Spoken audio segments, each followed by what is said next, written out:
Hey everybody, it's Jason Blaha here, and once again it's time for the Q&A. So let's go ahead and knock this out. Alright, first question. Coach, is there an issue in using an assistance lift / max effort variation as an accessory? For example, closed grip incline bench press might be my random selected max effort lift for the week, but what if I'm already doing closed grip incline 4 sets of 10 as one of my accessories? Do you ever have exercises that overlap and serve both in the purpose of the max effort and rep work? Thanks. Yeah, all the time. Happens all the time with my lifters. I think what you need to think about is not everyone has as much equipment as I have while running a conjugate system. Right? Not everyone does. A lot of my guys have very, very basic stuff. So if they have very basic stuff and we're doing a lot of auxiliary pressing, in special exercises, supplemental lifts, there is occasionally going to be some overlap, and we just make it work. So let's say, for example, I have a lifter who we're doing tons of closed grip pressing, which is actually my baseline. Okay, that's usually my baseline pressing movement. If I don't have any other specific weakness I want to work on with a primary assistance movement, I have them closed grip. Now, do I have guys who do incline bench? Yes, absolutely. Absolutely. So let's say that I have the closed grip bench press or the incline bench press as their second exercise for the day. And we're rotating through their max effort lifts. And let's say they only have 10 different movements they can do. Okay. Let's say that they have closed grip bench, their normal wide grip bench, illegal wide bench, floor pressing, maybe closed grip floor pressing, wide grip floor pressing, dead pin bench, incline bench,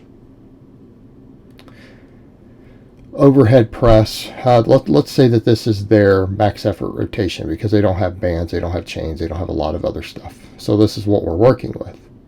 What happens when they're doing the closed grip bench as a main exercise?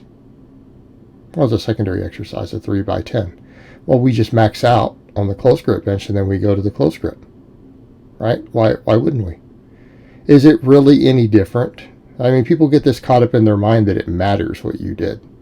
A 1 rep max is a 1 rep max. A closed grip bench, an incline bench, and a dead pin bench taken to a 1 rep max are all pretty much equally fatiguing. It's not going to matter which one you did when you get to that second exercise, so you come in and do it. It's the same thing if I have them doing incline bench, and let's say every 6 weeks that particular lifter we max out on the incline bench. Well, they come in and they hit their max incline bench instead of the dead pin bench that day, and then they do their incline next, right? So they just end up doing 10s with the same exercise they maxed on for the day. If that's what we're using for their supplemental lift, we don't need to rotate it over. Like, it doesn't matter. Doesn't matter. What people need to always remember is that what we do for the supplemental work isn't dependent necessarily upon what max lift we got in their rotation. Just roll with it. Just roll with it. Don't get hung up about it. Don't act like it matters. Does it matter that you did an incline bench that day versus a floor press when you get to the next exercise? It's supposed to be an incline based on your weak points. You just do it. All right, next question. How would you alter conjugate for an MMA athlete who needs more endurance work?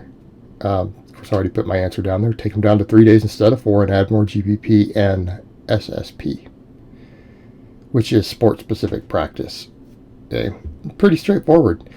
Someone who is a very serious athlete that requires a lot of conditioning isn't a pure strength sport, right? They require a lot more conditioning and a lot of sport-specific training and practice.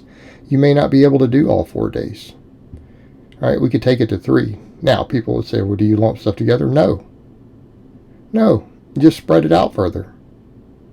You spread it out further.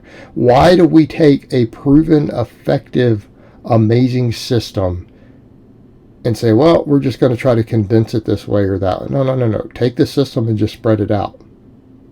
Normally you train, we have a 4-day rotation every week. Can't you just do it in 3 and then carry over the 4th day to the next week? So in other words, if we normally have our rotation of 1, 2, 3, 4 workout, we can go to 1, 2, 3, and then the next week you go 4, 1, 2, and you just spread the rotation out. Right? So it ends up being every 4 weeks or so, you're going to end up doing 3 full normal weeks. Hopefully that makes sense, right? You just carry it over to the next day. You basically go to something like a 10-day week instead of a 7-day training week. It's very, very straightforward. It just means that Monday isn't always going to be max effort bench press day for you, right? You're not going to be consistent like that. But that's totally doable. It works. You can do it that way because these are people who are going to need more sport-specific practice or sport-specific preparedness. They're going to need sport-specific training. And what does that mean? Well, they're going to actually have to do the MMA. Okay? They're going to actually have to do the martial arts. Well, that has its own exercise and training component. It has its own recovery component. So someone in this situation, we're definitely going to do more GPP days. All right? We mean GPP. We mean metabolic conditioning. Loaded carry, sled drags, barbell complexes. Right? They need all this stuff. But you sure can't remove any of the other work. You need the max work and we need the speed work. We have to have all that. Especially for an MMA guy. The ability to produce maximum exertion. So we need the max effort and we need the speed work for the explosive training. They need that stuff. But yeah, they're going to have more conditioning work. And they're going to have more sport-specific practice. They're just not going to be able to do the normal conjugate 4 days every week. You can spread it to 3. And it works perfectly fine. Works great. Works amazingly well that way. But the base template and rotation is the same. It's just spread a little further to accommodate the other work. But some guys can handle the normal one. Depends on what they're doing. All right, next question. Hi, Jason. You talked about Jamie Lewis broke a world record in his second meet lifting heavy every day, followed by accessory work. And you also did something similar with higher volume and made really fast strength and muscle gains. So my question is, why isn't that the best way to train to get strong, jack, and even for body composition because of the higher volumes and frequency? Well, a couple things you need to notice with when I did that over several months. Number one, did I get stronger everywhere or did I just get strong at lower body lifts? My bench didn't go up. My pressing didn't go up. I didn't gain any strength in my upper body in those months. You saw me hit some decent squat and deadlift PRs. How much of that was from previous training catching up? Okay. I mean, I made gains. Don't get me wrong. It works. Absolutely worked. But it was only squat and deadlift. My benching did not go up. Benching didn't go up. I had not hit a bench PR until I went back to traditional conjugate, which now I have. I got slower. I lost conditioning. Okay, it was very, very specific. I did gain muscle and strength, and it does work. I'm not saying it doesn't work. But how did I have to live my lifestyle to train like that? Like, what did my life look like? Could someone out there who works a normal job and have a normal life do what I did during those months? There's no chance at all. It's not going to happen. Did I overreach? Yes. I reached a very serious, almost overtrained condition by maxing out every day and doing high volume supplemental work every day, even with it rotating. And again, I want to note my benching didn't go up. Why? You can't do a lower body day and then bench. Doesn't work. Upper lowers have to be a day off after your leg days if you want to make good pressing strength gains. This has been my experience. It's been the experience of most coaches. You're going to need to do that. But look at what my lifestyle looked like. What did I do to achieve that? 10 hours of sleep every day. 4,500 calories a day. I'm going to ask you guys a very, very serious question. How many of you out there have the ability to train 2 hours a day, 7 days a week, sleep 10 hours a day, and knock down 4,500 calories of whole foods? I mean, drinking a gallon of milk and everything every day. Is that what you would consider an ideal situation? I don't know that it is. Number two, did it work in the long term? No. I did make some good gains for about 3 months.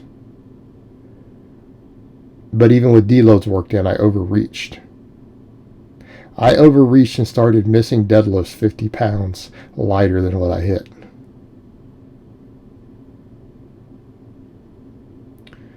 Okay. So I don't know that it works. Compare now my normal rotation with the standard conjugate template, 4-day a week, with restoration and conditioning work on my off days. Not training hard on the off days. Dragging a sled's not that hard for 15 minutes. Doing a bunch of abs and band press downs and lightweight reverse hypers for sets of 30s is not hard. Do that on my off days.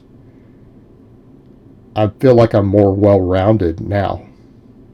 I feel like I'm more athletic, faster, more explosive, while still making the gains. So, I mean, I've done the different approaches, and I'm not saying the other is wrong. Just be aware that it's going to have drawbacks. It's not perfect by any means. And you will have to build your life around that. Like, your life is going to have to revolve around that training system. And you can't ever cut. You can never reduce calories. You can't have bad days of sleep. It's not going to work. Alright guys, so that's really all I have to say on that today. I hope it's been informative, and I will talk to you guys next time in part 2.